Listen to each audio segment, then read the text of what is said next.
ইচ্ছেটানা চ্যানেলের গল্প পাঠের আসরে সকলকে স্বাগত।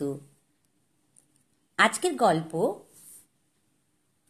প্রখ্যাত লেখক শিবরাম চক্রবর্তীর লেখা ছোট গল্প ভূত না অদ্ভুত।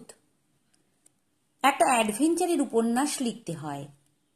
আমার জীবনে এই ধরনের একটা অ্যাম্বিশন অনেক দিন ধরেই ছিল, কিন্তু কি করে যে ওইসব লেখে, গল্পচ্ছলে যদিও, যাতে করে অদ্ভুত আর বিচ্ছিরি যত কাণ্ড, যার মাথা নেই মুন্ডু নেই, একটার পর একটা ঘটে যায়, পরিচ্ছেদের পর পরিচ্ছেদে ঘটতে থাকে, কৌতূহল আর অনিদ্রা সমান তালে জাগিয়ে রেখে ধারাবাহিকভাবে গড়াতে থাকে। কিছুতেই আমি ভেবে উঠতে পারিনি। সত্যি ভাবতে গেলে আশ্চর্য নয় কি, প্রত্যেক পরিচ্ছেদের শেষে এসেই নাস্তানাবুদ হয়ে পড়ো, এর পরে এরও পরে আরও কি দুর্ঘটনা ঘটবে, ঘটতে পারে, ধারণা করতেই তোমার মাথা ঘুরবে, এবং পরের পরিচ্ছেদের গোড়াতেই যখন ব্যাপারটা আরও একটু খোলস হবে, তখন আপন মনেই বলবে হয়তো, দূর দূর, এই জন্যেই এত।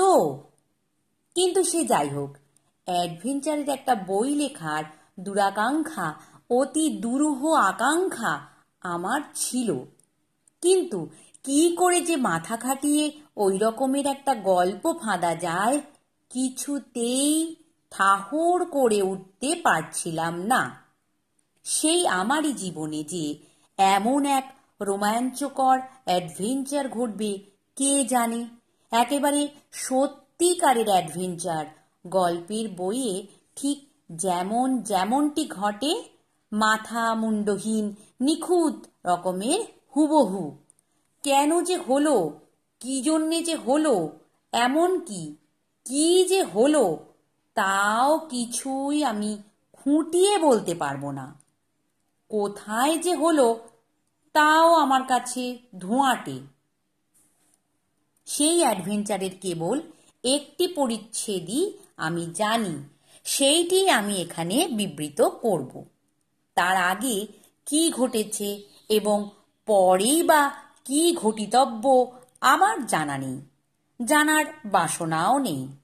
এই একটিমাত্র পরিচ্ছেদই আমার জীবনে ঘটেছিল, অথবা সেই ক্রমশ প্রকাশ্য অ্যাডভেঞ্চারের এই পরিচ্ছেদটি যখন ঘটেছিল, সেই অশুভ মুহূর্তে আমার জীবন নিয়ে আমি হঠাৎ তার মধ্যে গিয়ে পড়েছিলাম, এবং সুখের কথা যে জীবন নিয়েই ফিরতে পেরেছি। বেশি দিন আগের কথা নয়, বিশেষ এক জরুরি কাজে ডায়মন্ড হারবারে যেতে হয়েছিল। ইচ্ছে করেই লাস্ট বাসে চেপেছিলাম। যতই ধিমে তেতালায় চলুক, রাত 2-3টে নাগাদ গিয়ে পৌঁছতে পারবো। মনে মনে একটু অ্যাডভেঞ্চারের লালসাও যে নাচছিল তা নয়। কলকাতার বাইরে কখনো তো পা বাড়াইনি।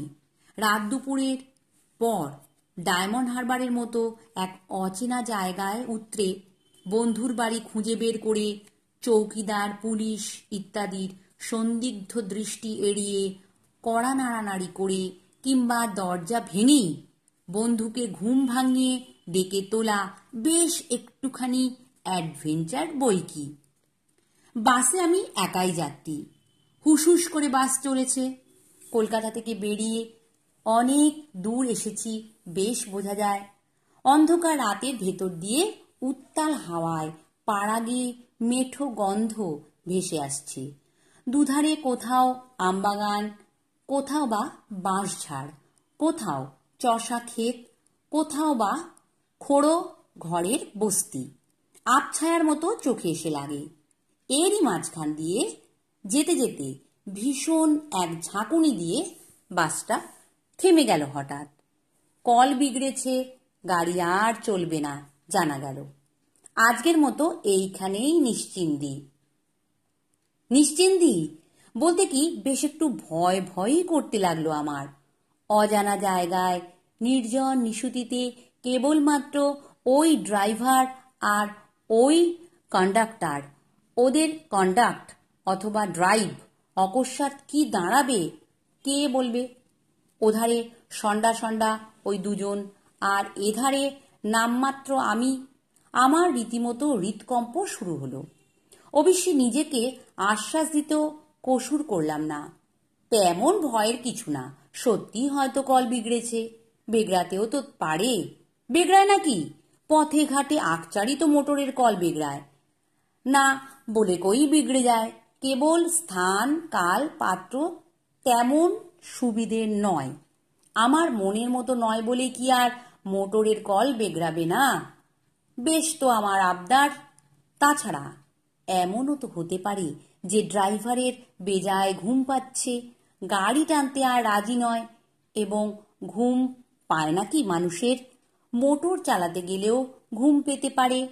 কিংবা সবচেয়ে যেটা বেশি সম্ভব, এতটা পেট্রোল খরচায় একজন মাত্র আরোহীকে ঘাড়ে করে ডায়মন্ড হারবার পর্যন্ত বয়ে নিয়ে গেলে মজুরি পোষাবে না। তাই ভেবে বুঝে সুঝেই মোটরের কল বিগড়েছে হয়তো। গাড়ি ফের চলবে কখন জিজ্ঞেস করতেই আমার শেষের আশঙ্কাটাই যে সত্য সেই মুহূর্তেই বুঝতে পারলাম। জবাব এলো, সেই কাল 7-8টায়। সকাল না হলে কোনখানকার কল বিগড়েছে জানবো কি করে? এই রাত্রে, এত রাত্রে তাহলে তো ভারী মুশকিল। কাছেই একটা বেসরকারি বাংলো আছে, সেইখানে গিয়ে রাতটা কাটিয়ে দিন গে। গেলেই শুতে দেবে। আর রাতও তেমন অন্ধকার নয়, চাঁদ উঠে গেছে এতক্ষণে, কন্ডাক্টরটা জানালো। চাঁদ উঠেছে বটে, সরু এক ফালি চাঁদ, চাঁদের অপভ্রংশই বলা যায়। অন্ধকারও অনেকটা ফিকে হয়ে এসেছে দেখলাম। কোন ধারে বাংলোটা? যাব কোন দিক দিয়ে? রাস্তা থেকে নেমে চষা ক্ষেতের ওপর দিয়ে চলে যান, আল ধরে ধরে যান চলে। একটু গিয়ে সামনের ওই বাগানের আড়ালেই বাংলোটা। বাবুর্চিকে ডাকবেন, লোকটা ভালো, বকশিস পেলে এত রাত্রেও উঠে রেঁধে দেবে। বাংলোর মালিকও খুব ভদ্রলোক, তার সঙ্গেও দেখা হতে পারে। কেবল শোবার জায়গাই নয়, খাবারও ব্যবস্থা রয়েছে।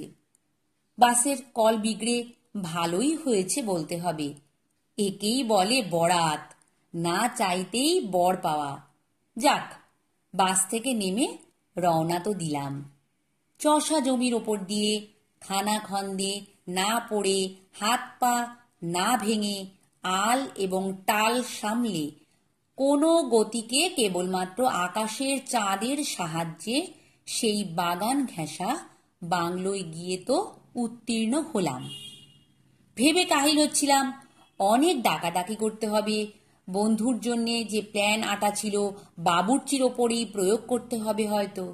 কিন্তু না, কাছাকাছি হতেই বাংলোর একটা ঘরে আলো জ্বলছে এবং দরজাটাও খোলা দিব্যি চোখে পড়ল। আস্তে আস্তে দরজার সামনে গিয়ে দাঁড়িয়েছি।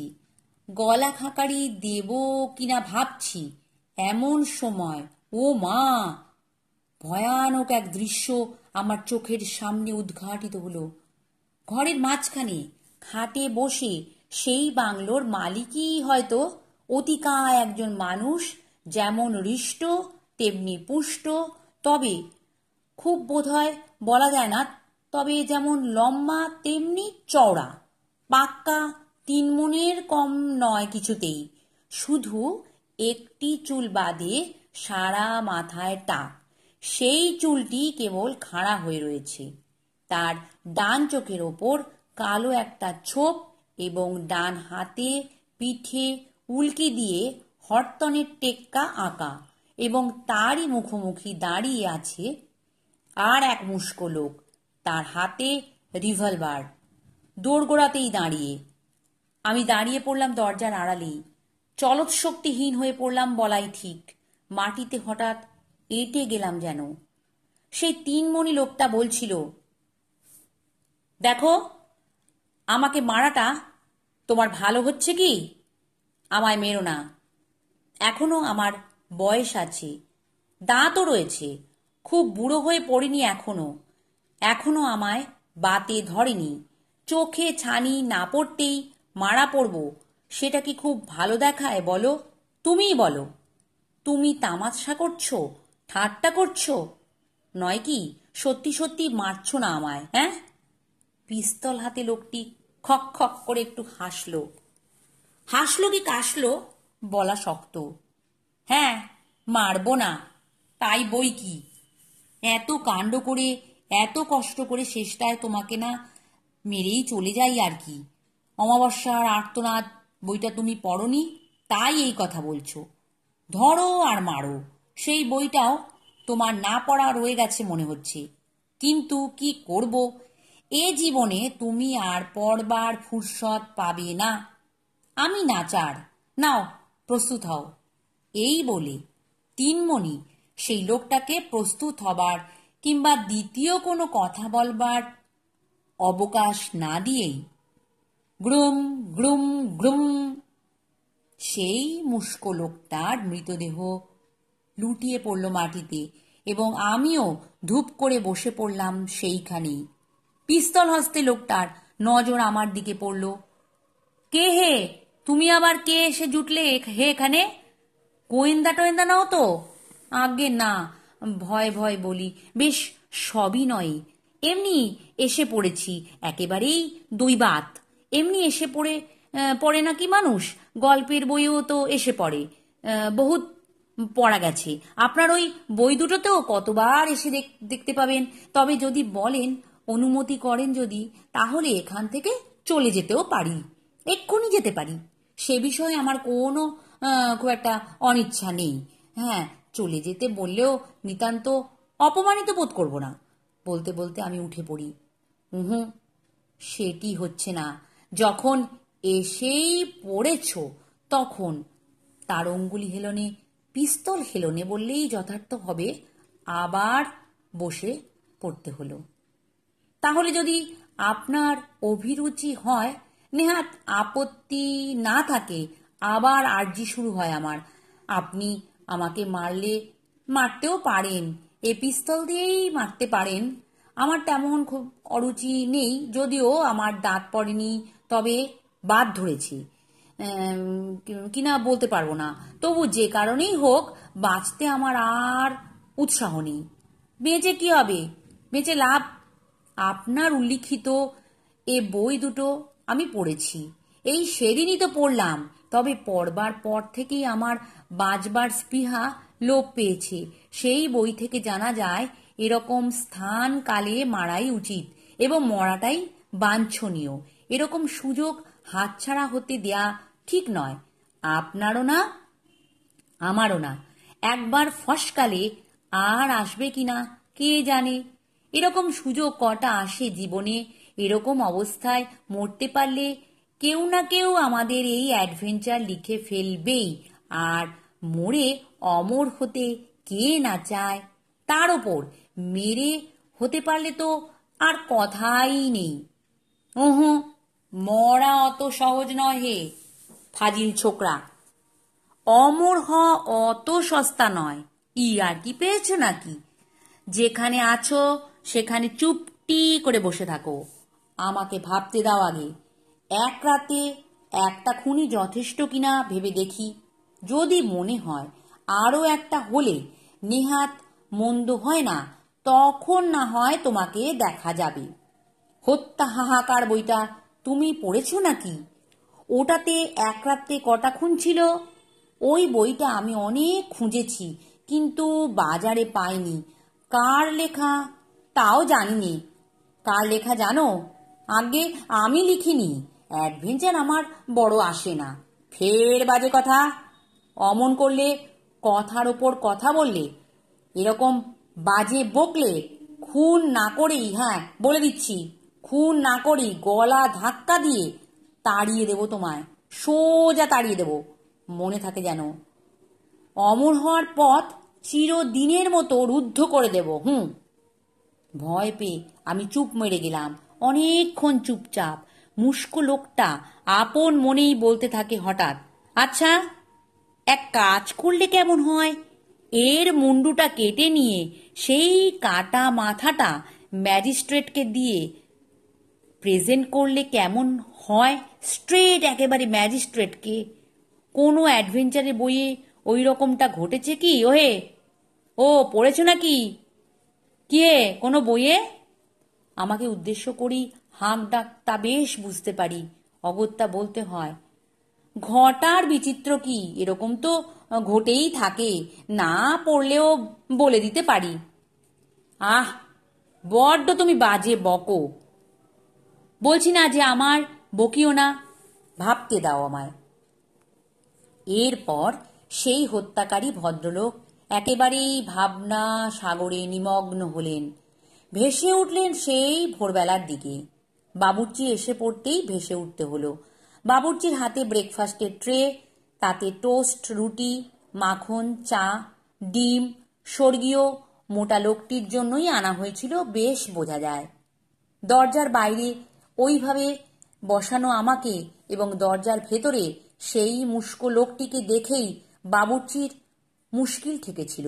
তার উপরে অস্ত্র শস্ত্র, খুন খারাপি ইত্যাদির আমদানি দর্শন করে চায়ের ট্রে ফেলে দিয়ে পিত্তান দেয় যথোচিত হবে কিনা চিন্তা করছিল বেচারা। এমন সময় সেই হত্যাকারী হঠাৎ হাহাকার করে ওঠে, হয়েছে হয়েছে, ইউরেকা, নিয়ে এসো। পিস্তল চালিত হয়ে বাবুর্চি মন্ত্রমুগ্ধের মতো ব্রেকফাস্টের ট্রে সেই মুস্কো লোকটির সম্মুখে এনে ধরে দেয় এবং নিজে এগিয়ে ধরাশায়ী সেই তিনমণির পাশে গিয়ে আশ্রয় নেয়। এই কথাই ভাবছিলাম, এই টোস্ট রুটির কথাই। খুন তো করলাম, কিন্তু তারপরে আর কি করা যায় এতক্ষণ ধরে সেই কথাই ভাবছিলাম। এই তো চমৎকার একটা হাতের কাজ রয়ে গেছে। বাহ বাহ, বেশ বানিয়েছে তো টোস্টগুলো। ডিম সেদ্ধ নেহাত মন্দ করনি তো। বাম হস্তে পিস্তল ধারণ করে সেই মার খুনে মানুষটা ডান হাতের সদ্ব্যবহার শুরু করে দেয়। আমিও সেই তালে একটু ফাঁক পেতেই সরে পড়ি সেখান থেকে। ছুট ছুট ছুট, একেবারেই সেই বড় রাস্তায়, ডায়মন্ড হারবার রোডে। কিন্তু কোথায় বা সেই বাস? কাকস্য পরিবেদনা। সদ্য উত্থিত একজন প্রাতকৃত্যকারীর কাছ থেকে থানাটা কোন দিকে জেনে নিয়ে আবার দৌড় লাগাই। মাইল দেড়েক দৌড়ে পৌঁছলাম গিয়ে থানায়।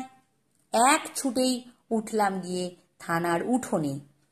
বাংলোর মালিককে বাংলোর মধ্যেই খুন করে রেখেছে, এক্ষুনি তদন্ত করবার জন্যে দারোগাকে খবরটা জানানো দরকার।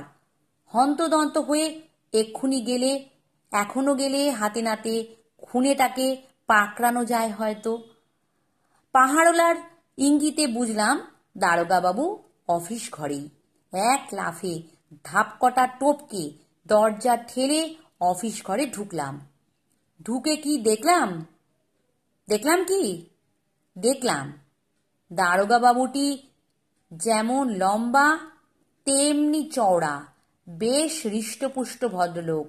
পাক্কা 3 মণের কম যান না। ওই পেল্লায় চেহারা নিয়ে তার চেয়ারে গ্যাঁট হয়ে বসে রয়েছেন। তার ডান চোখের কাছটায় কালো ছোপ এবং ডান হাতের পেছনে সবুজ উল্কিতে একটা টেক্কা মারা, হরতনের টেক্কা। কিন্তু সবচেয়ে মজার ব্যাপার, ভদ্রলোকের দেহে প্রাণ নেই। পিস্তল দিয়েই কে যেন তাকে নিঃশব্দে শেষ করে গেছে, স্পষ্ট বোঝা যায়। সোজা তার বুকের ভিতর দিয়েই গুলি চালিয়ে দিয়েছে। কি অন্যায়! আর হ্যাঁ, তারও সারা মাথায় ঝাড়া টাক, শুধু একটি মাত্র চুল খাঁড়া দাঁড়িয়ে। নমস্কার।